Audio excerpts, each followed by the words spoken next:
注意看，眼前紅色拳套的選手就是日本天才拳王朝九玉桂。此人下手是相当的狠毒，經常以摧枯拉朽的重拳打到對手面目全非、血肉模糊，甚至是暴斃當場。迄今為止，他已經在中國拳壇拿下了9戰9勝的不敗戰績，更是被日本媒體稱為中國人的死神。那今天他再一次前來中國踢館，聲稱要拿下10連勝。中國功夫都是花拳繡腿，我已經拿下了9連勝。接下來我會繼續稱霸中國拳壇。我們的中國猛將朱帥霸氣應戰，林紅樹10拳打到對手狗血淋頭，大快人心。那好的，現在比赛已經正式開始。那這一場是非常精彩的中日大戰。那場上白色拳套紅方選手就是我們的朱帥，另一邊藍方選手黑色拳套就是日本的朝九玉桂。那我們看到这個朝九玉桂還染了一頭小黃毛啊，看起來非常的扎眼，應該是想讓方便咱們的朱帥去瞄準。那我們看到現在開場之後，雙方打的可以說是非常的猛烈，他這個進攻慾望非常強烈啊。那現在讓我們期待一下朱帥這一場會帶來怎樣精彩的表現。朝九玉桂在去年的年終盛典對上了王俊玉，那第4回合以跳膝 KO 了王俊玉，但是呢腳部嚴重受傷，整整的休養了1年，再回到武林風的擂台。朝九玉桂在中國这个60这个級別當中已經成了大家的一個噩夢，是啊，就是無人能夠戰勝了他。哎呦我的天哪！上場之後連續3個重拳，我看到朱帥直接是擊倒了朝九玉桂。那雖然說剛剛這個朝九玉桂打得非常猛，但是在朱帥面前只需要1拳就可以把這個朝九玉桂直接撂倒。現在比賽繼續，但是不知道後續這場不是衛冕戰，對，朝九玉桂的衛冕戰在3月，是，這只是一場超級戰，是。但是呢，這個強度真的是振奮人心。好的，這時候我們看到朱帥連續進攻，連續重拳，只能是近身的去摟抱朱帥，拉近這個距離，拖延時間。朝九玉桂如果選擇步伐的變化的話，就比較難打；如果選擇對攻的話，對朱帥比較有利。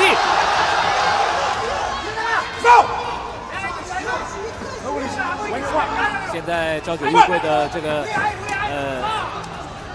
腦袋還是非常清楚的，是一直在瞄他老爸，他老爸一直下指令。過去他老爸第1回合是不會下指令的，現在呢沒辦法，被朱帥打倒之後，對，緊張了，不得不下指令了。其實朝九玉桂的老爸對朱帥有一個評語，就第1回合就能 KO 了這個日本最厲害的普部公野，他覺得非常了不起啊。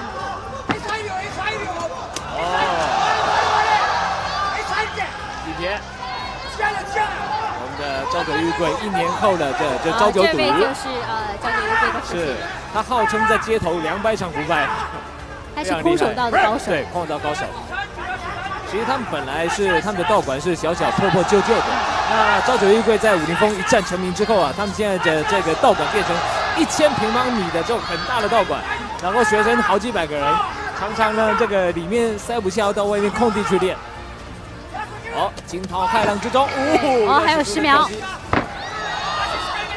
朝九玉桂撐過了第1回合，但是呢，這個朱帥漂亮的強毒。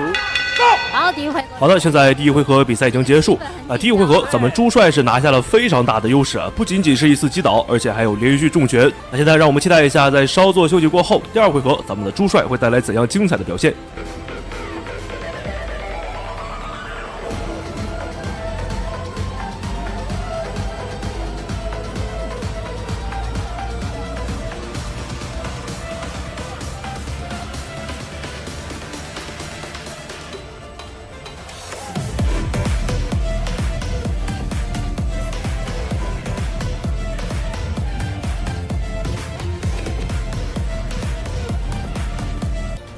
那好的，現在我們來到了第2回合。那這回合看一下朱帥會採取什麼樣的打法，依舊是頻繁的進攻不長記性啊。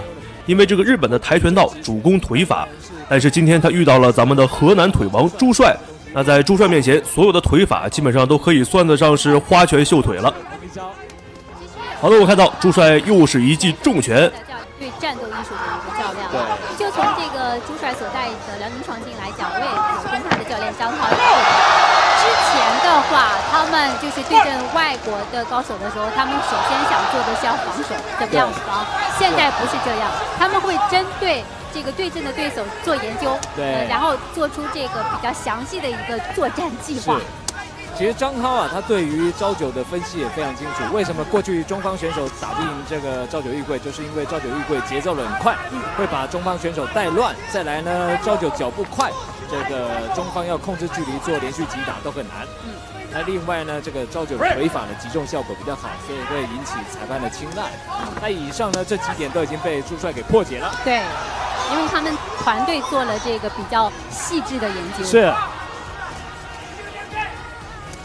再來。那當然了，這個朝九。那我們看到現在朱帥的打法，這個節奏掌握得非常好啊。那麼朱帥馬上就是一個頂膝，確實這個打法的思路非常的清晰啊。其實呢，他們要去練氣。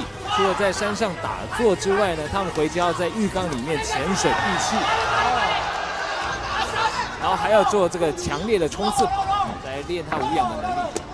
所以現在能夠頂住這個朱帥的攻擊。再來，朱帥現在仍然是表現得非常的出色。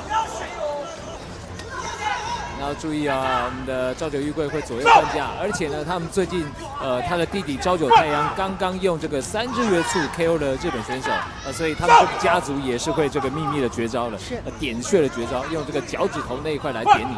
對，剛剛王鵬飛沒用出來，王鵬飛一直想學這一招3日月簇。那我們看到目前這個朝九玉桂的摟抱次數明顯增多了啊，完全不和朱帥去拼拳了。只要是雙方開始換拳之後，馬上就去摟抱，朱帥連續重拳，啊，像在這個打鼓一樣去敲這個朝九玉桂的腦袋，我看的可以說是非常解氣了。擂台會失去這種擂台上的感覺的。原先去年11月 K1 有找他去比賽，那他老爸是擔心我們年終盛典會影響到這個，萬一受傷會影響。好的，現在第二回合比賽已經結束，那這回合雙方其實並沒有拉開太大的差距，一直在去摟抱咱們的朱帥。那讓我們期待一下第3回合，咱們的朱帥會帶來怎樣精彩的表現。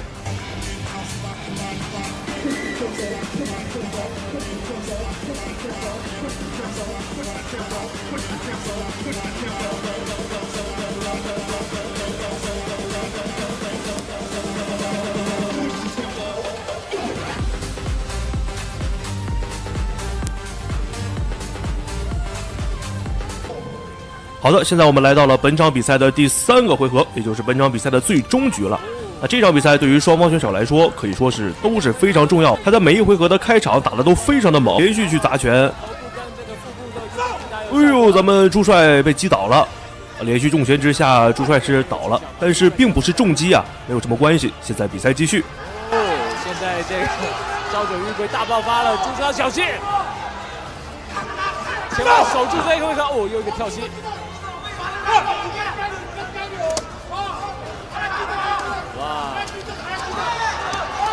那我們明顯可以看得到，這個朝九玉桂在最後一個回合是拼盡了全力啊，因為前2個回合他是處在一個劣勢，完全被朱帥壓着打。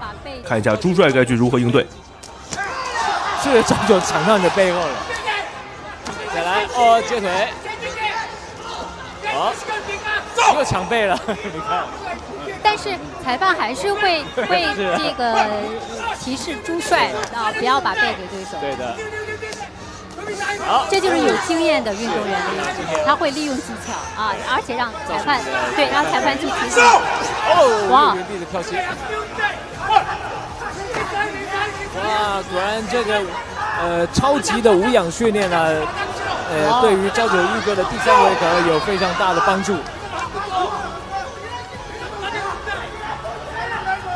而且這個朝九家族啊，他們在整個戰鬥的意識啊，他相當的強調，在日本的原話就是訓練瞬間的一個認識跟閃念，就是一個閃電之間的一個念頭，跟老爸的一個家傳的一個心法，相當的這個深奧。哇，今天朝九玉桂的老爸也是比較辛苦。好多不看到朱帥連續重拳。双方開始拼拳，這個時候朱帥處在上風，應該是撐不了多久了。看一下朱帥下一步能否乘勝追擊。好，至於朝九玉桂的這個日本站就是3月28號。另外呢，有一條70公斤級的這個腰帶穆瑟夫呢，因為是去年5月產生的，所以規定1年之內要打衛冕戰，所以會安排在今年6月之前會打掉。這也是之前觀眾在問的，特別跟觀眾說明一下。好，回到場上來。再來。说实在的，还有10秒。对，昭九的拳法比较粗，但是呢，他拳里面夹着膝法，不好对付。好的，现在比赛已经结束了。那双方在第3回合打的是空前的激烈啊。那双方现在没有產生 KO， 讓我們期待一下最終裁判的判決結果。那最終朱帥是以點數的優勢贏得了朝九玉桂。那最後讓我們恭喜朱帥獲得了本場比賽的勝利。開吧！我太難了。美國大力士來中國踢館，被少林寺貪吃和尚5秒爆頭30多拳，當場打得面目全非，縫了100多針。觀眾朋友們注意看，視頻當中正在搖頭晃腦嘚瑟出場的家伙，沒有錯，正是此次來我們中國踢館的美國大力士史蒂文·班克。別看這個家伙搖頭晃腦嘚瑟至極，囂張至極，但他可是美國的大力士冠軍，連續蟬聯了3年。好，再注意看，接下來出場的選手正是來自於我們中方的選手天山巨炮阿斯哈提。好，一場巨獸之爭，中國的天山巨炮大戰美國大力士，觀眾朋友們千萬不要錯過。兩位選手的體型都在100公斤以上，所以說這個比賽啊，隨時都有可能產生 KO。尤其是我們中方選手阿斯哈提，他的重拳呢最多能打出1300多磅，大概是1100多斤，非常的恐怖。无效的比赛，对，刚刚我觉得阿斯哈提这个扫在对方的这个小肚腩、大肚腩啊之上没有什麼效果。对，兩個人的這個身上的這個抗擊打的這個防護太多了啊。在我們賽前的一天，鄭州沒有任何的反應啊，所以只能是攻擊最脆弱的部位，就是頭部。啊，這是一個多秒嗎？一個後手拳。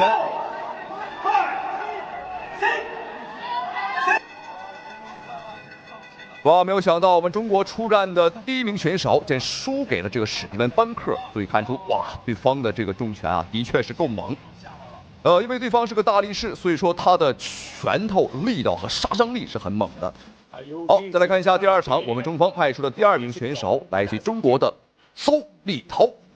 鄒立濤來頭不簡單了，身高1.91米，體重達到了370多斤。鄒立濤是練習我們中國傳統摔跤出身的，但是後來呢選擇打了拳擊，打了這個自由搏擊。好，來看一下第2場，我們的鄒立濤啊能否抵擋住史蒂文·班克進攻的步伐。在來中國踢館之前，這個史蒂文·班克已經是立下了豪言，不贏他個180場絕對不走啊，不賺上他個1000、2000萬啊，絕對不走。很顯然，對方把我們中國擂台啊當成了賺錢的工具啊，他撈錢的工具。中國掙錢，美國花，我們絕對忍不了。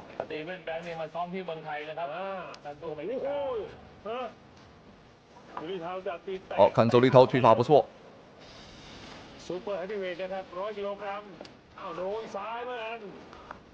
抓腿，哎呦，哎呦呦呦，兩個肉墩子的對決。反正朋友們，果然這個比賽還是重磅級別的好看。你看，殺傷力十足啊，衝勁也是十足。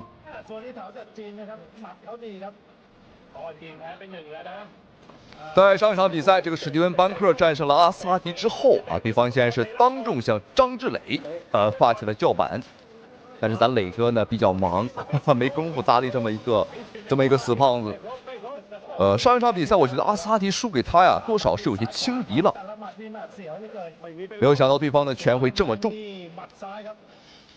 好漂亮，後手。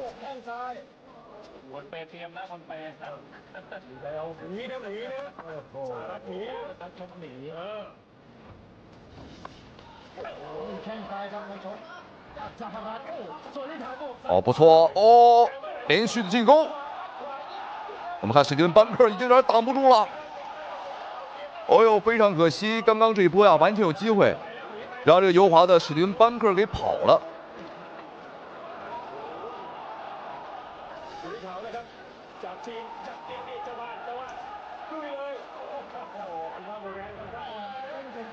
哎，怎麼感覺鄒立濤有些晃呢？哎呦，什麼情況？鄒立濤怎麼？哎呦，哇，這個我們都沒有看清楚。是不是刚刚連續的進攻耗費了太多體能？哎呦，結束了。第二。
那今天好像他的这个腿法确实修鹏程的，因为修鹏程也打上自己的節奏了，可以漂亮漂亮，好接打，好对打有效，漂亮漂亮，强毒了，谁能想到我估计他能站起来吗？谁也没有想到，谁也没有想到，功夫熊猫竟然被修鹏程中击被抢夺。观众朋友们，这个史蒂文·班克卷土重来，再次回到中国，看起来有点不利啊！在哇！啊，这个自动位置击倒了 ，KO 了，肯定能 KO， 结束了，这个裁判会终止，结束了，一战成名，修鹏程一战成名在昆仑决，他居然 TKO 了 WBC 超重量级的冠军功夫熊猫。好，观众朋友们，惊不惊喜，意不意外啊？那这一次史蒂文·班克的卷土重来的计划再一次告吹了。原本是来势汹汹，但是没有想到出师不利啊！这个史蒂文·班克，一个 WBK 的重磅级世界拳王，竟然被一个19岁小将再次击敗。我觉得他回到他的美国之后啊，也没办法混了。好，再次恭喜中方选手修鹏程，同时非常感谢屏幕前您的收看与支持，咱们下期视频再见。注意看，眼前的黑人选手正在调戏中国姑娘，遭到现场裁判制止之后，非但不停手，竟然还当众殴打裁判。他是拳击历史上最臭名昭著的混蛋，在过去的5年时间，竟然因猥亵罪被警方逮捕高达19次。習以為常的他竟然還在被捕的時候聽歌，一副自得其樂的樣子，經常在比賽鏡頭前作秀，表情猙獰，永遠是一副誇張的詭異模樣。甚至在比赛中上房揭瓦，炫耀自己的特立独行。他就是号称美国疯马的拳坛怪人查尔斯·本内特。可以看到这家伙一上场啊，就是拿着手机开着直播登上擂台，还在赛前大笑挑衅我们的中国选手。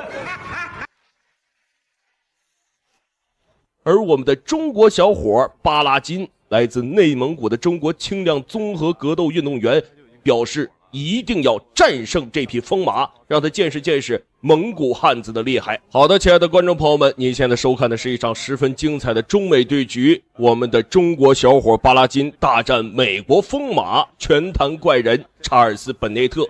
具体比赛结果究竟如何，亲爱的观众朋友们，让我们拭目以待。好的，闲言少叙，第一回合比赛正式開始。可以看到啊，查爾斯連拳都不願意接，哎呀，這個作秀的表情。我們的巴拉金是成功的拿到了一個正身位，是想給他摔下去。這個查爾斯還是實力很強的啊，可以看到這個力量上來說，不太好摔，反抗的很厲害。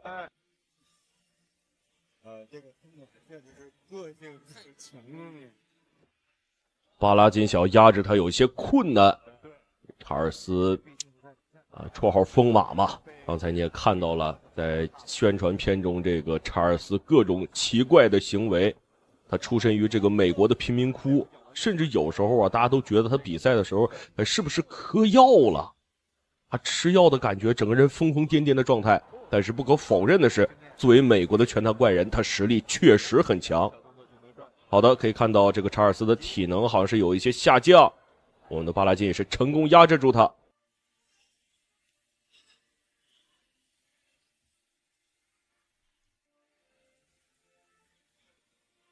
現在這個瘋馬也不着急啊。對，你看這個瘋馬確實是很有這種大將之風啊。對，這個大將中的這個另類啊。確實是在這個綜合格鬥界啊，無敵。對，有點這種綜合格鬥界的周星。哎呦，我們的巴拉金非常的不錯，可以看出已經是死死控制住查爾斯了。這個巴拉金呢，出身於內蒙古，小時候家裡是放羊的啊，經常是跟羊摔跤，地面作戰是非常的強。這查爾斯是生活在這個美國貧民窟啊，沒有什麼東西可以摔，只能摔水泥地。所以說，我覺得論地面來說，應該是沒法打過我們的巴拉金。要拿背做裸腳，但是破壞掉了。好，你看，典型的啊，很好，可以等下位。對，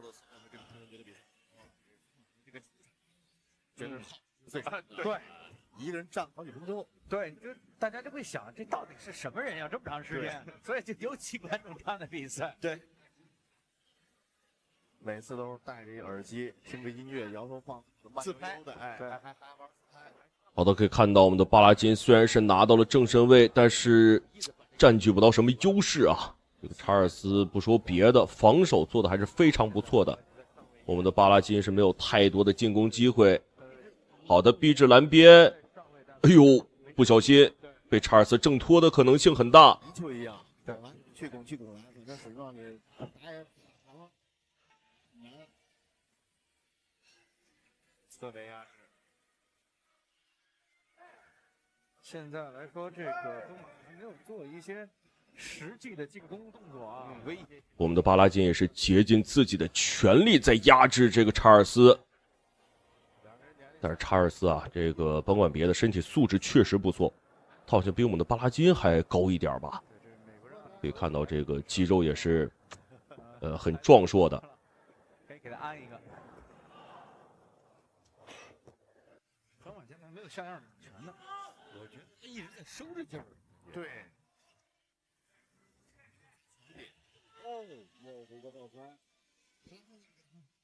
也意識到。好的，逼至欄邊。再次拿到一個正身位，我們的巴拉金可以開始考慮進攻了。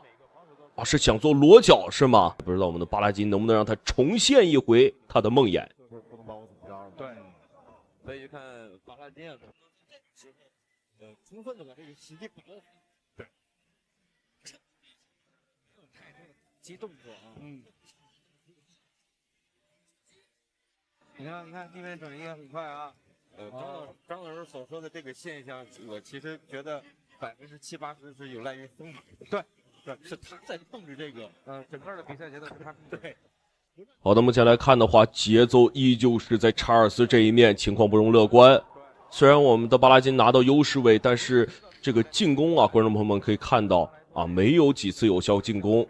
查爾斯也是在把控着這個整個比賽的節奏，不讓你進攻，你就是做不到，有一些難受。你看，即便是过了腿，也不能做太多的动作。对，說真話。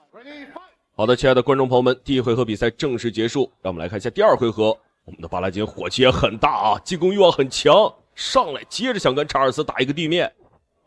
這個第一回合的話，確實是巴拉金不太佔優，但是查爾斯的體能消耗的也很快。我們的內蒙古小伙們平時吃都是奶茶、牛羊肉長大的。你看這個動作很放鬆啊，對，发力是。到這兒，然後騎上去。哎，這個位置風馬給的太輕鬆了，就送了這麼一個位置。哎，有沒有摸腳？好的，漂亮，打死角已經形成了。这个位置非常的棒啊，就看我们的巴拉金能不能坚持住。输了，太拖大了。10，看巴拉金的腰一直在往前拱。对。哦。应该是有點暈過去啊！我們看看風馬的手最後是軟下來的，我們看一下，拍，哦，漂亮，拍手放棄比賽，讓我們恭喜我們的巴拉金獲得了本場比賽的勝利。可以看到已經是被我們的巴拉金啊累得不省人事了，漂亮，真是有血性的蒙古漢子。好的，親愛的觀眾朋友們，感謝您的收看與支持，讓我們下期節目不見不散。巴拉金第二回合59秒降服獲勝。有請颁獎嘉賓，貴州喜酒銷售公司山東片區總經理夏宏祥。你不要過來啊！我好牛逼！中國三大王狂摔399勝泰國拳王18次，甚至還有2次將對手摔飛出擂台，引來泰國官方嚴重抗議。有人說劉海龍有多強，中國散打水平就有多高。這是劉海龍職業生涯最兇猛一戰，對戰擁有399勝，橫跨3個級別冠軍的泰國拳王，竟絲毫沒有畏懼。打到最嗨的時候，甚至還把這位泰國拳王直接扔飛出擂台。劉海龍的對手哥邦貴生涯戰績399勝16負。作為曾經橫掃泰國拳壇的不敗王者，他經常用斷腸裂骨的鋼鐵右腿踢飛對手。不管你是哪國的精兵強將，還是世界冠軍，都能一招鞭腿輕鬆搞定。還曾2回合將日本空手道冠軍打到狗血淋頭，下跪求饒。而此時劉海龍在國內同樣也是難尋敵手，無可奈何，只能從內戰打到外戰。好，各位觀眾朋友們，比賽已經開始，來看一下紅方選手紅色短褲便是劉海龍，那麼藍方選手白色褲衩，哦，漂亮，比賽開始不到5秒鐘啊，這個大力的砍腿，讓這個泰國拳王啊，連這個薩瓦迪卡還沒說完就被幹翻了。好，來看一下藍方選手便是哥邦貴啊，生涯戰績399勝16負，最高時連勝達到過130連勝，好有意思。那這個時候雙方啊在各自的國家幾乎都是難尋敵手的狀態。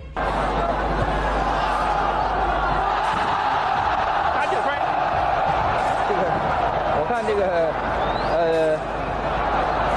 劉海龍這個摔跤技術不錯。劉海龍選手呢，他技術全面，而且呢，他的攻擊力也非常強，在場上戰術意識也很好。對，但是我們知道他對手啊，好，觀眾朋友們可以看到，劉海龍剛剛是一個倒拔垂楊柳，非常恐怖。對方的哥邦貴啊，哪兒見過這種世面呢？因為他是一個泰拳選手，經常打拳腿功夫，但是摔這一塊他並不是很擅長。而且本場比賽結束之後呢，世界的自由搏擊也是因為劉海龍啊更改了規則，不允許劉海龍啊再摔了啊，因為這一招別人不會啊，別人也學不會。但是洛貝這個選手啊，絕對不能小看，他今年29歲，他多次獲得過金腰帶，而且這個選手特點呢，他是左腿騎重，經常的能夠一錘定音。所以刘海龙碰到這麼一個老將，確實呢，不到比賽的鐘聲最後響起，那個比賽呢就絕對不能夠掉以輕心。好，各位觀眾朋友們，比賽第一回合結束，打的的確是非常的精彩。那麼曾經有人說啊，說劉海龍有多強，那麼中國的散打水平啊就有多高啊。那這句話我是完全認同的，因為當時的劉海龍呢就是我們中國散打水平的一個標杆。但是賽前啊，大家呢認識戈邦貴啊會多一些，認識這個劉海龍會少一些啊，在國際上。就是賽前的話，看好劉海龍的人並不是很多。所以說賽前极大部分的人呢都比較看好對方的戈邦貴啊，因為對方幾乎啊他是沒輸過。好，接來看一下雙方第二回合的精彩表現，精彩对局，讓我們廢話少說。自己是王中王，中國王中王的氣勢上，一股王氣。哎，对。好了，第二回合開始。一般來說，泰國選手呢，第3回合才真正是亮出看家本領。而且泰國選手啊，他們打的是意識品質非常頑強，對，不會。好，連續的換腿，那麼雙方在第二回合上的都很穩啊。這戈邦貴他不敢動了，然後他不敢動了啊，他怕他衝過來會被這個劉海龍扔出去。好的，剛說到扔出去，什麼情況？哎呦，什麼情況？哦，這個扔飛出擂台，沒見過這種場面，沒見過。而且我們看現場的觀眾們都已經是歡呼雀躍，都是很興奮，沒見過啊，都站起來了。對。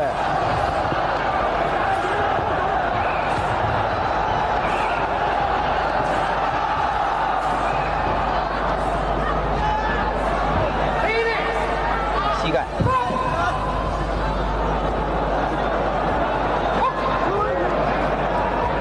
这个因為雙方掌握的這個尺度的時間不太一樣。好，我們看這個戈邦貴現在肯定是有點懷疑人生了，肯定是懵了啊，因為對方拳法的確很厲害啊，腿法也很厲害。那麼想過來拼的時候啊，還不太敢，因為怕劉海龍呢直接把他扔出去，而且現在劉海龍把對方的護具啊都給砸飛了。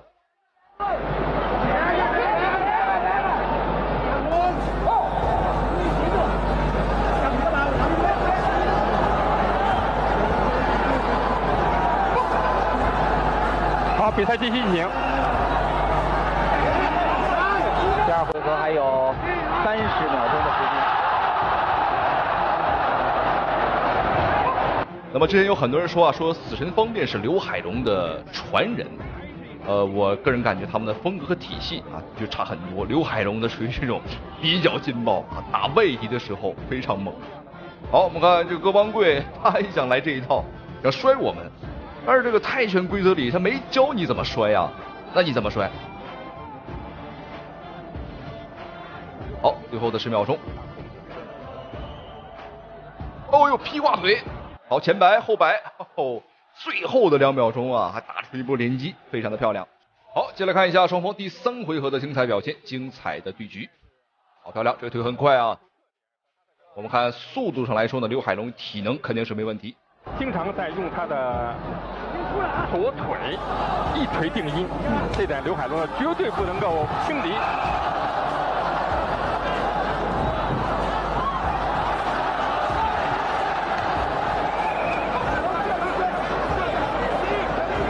剛才我們看到是台下的這個轉播席上啊，一片虛驚，怕用衝到這個轉播台上來，再把扔出來。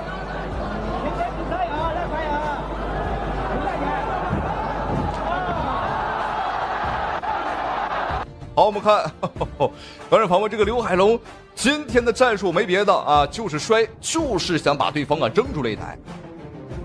好，我們看哦，對方戈邦貴是一點辦法都沒有，因為泰拳的這個規則裡他就沒有摔跤，他就不會摔跤啊，所以說我們今天呢也是算是用了一個非常不錯的戰術。好，有一次，掀翻在地。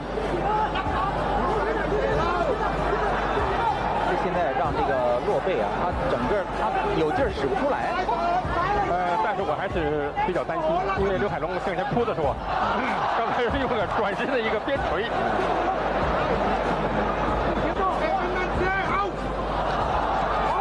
因為我还是担心呢，作为洛贝这个老选手，他经验非常丰富，而且杀伤力很强。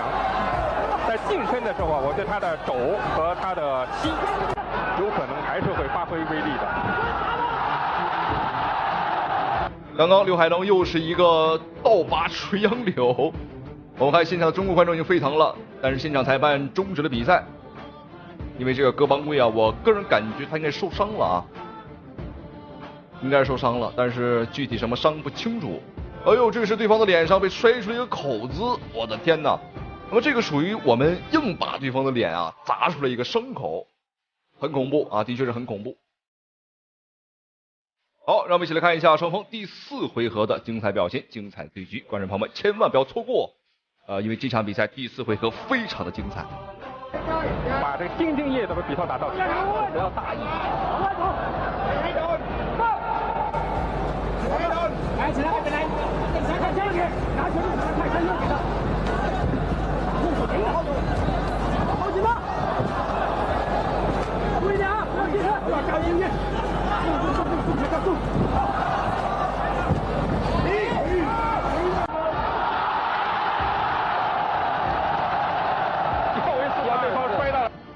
哇，觀眾朋友們，我們看這個泰國拳王不行了，又一次被扔飛出擂台。這個比賽的確是太刺激了啊！那雖然說這場比賽舉辦的時間啊很早啊，2003年，但是當年的比賽，我個人感覺比現在的很多比賽要精彩。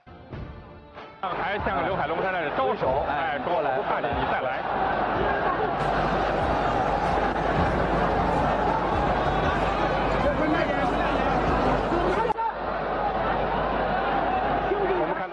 我們看連續的抱摔啊，讓對方的戈邦貴已經有點不行了啊，整個人很軟，體能上不太行了。你看，包括他的擅長的掃腿啊，也沒有力度了，移動速度也很慢啊。最主要的是，哦，你看他不敢出腿啊，一出腿，劉海龍立馬抓住，像抓起個雞仔一樣啊，把對方摔在地上。確實技術全面，而且做得非常嫻熟。現在劉海龍要打得非常耐氣。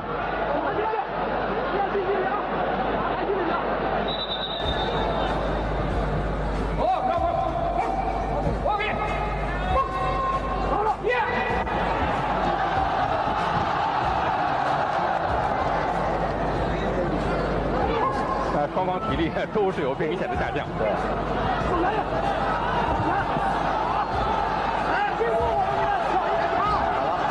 最後幾秒鐘。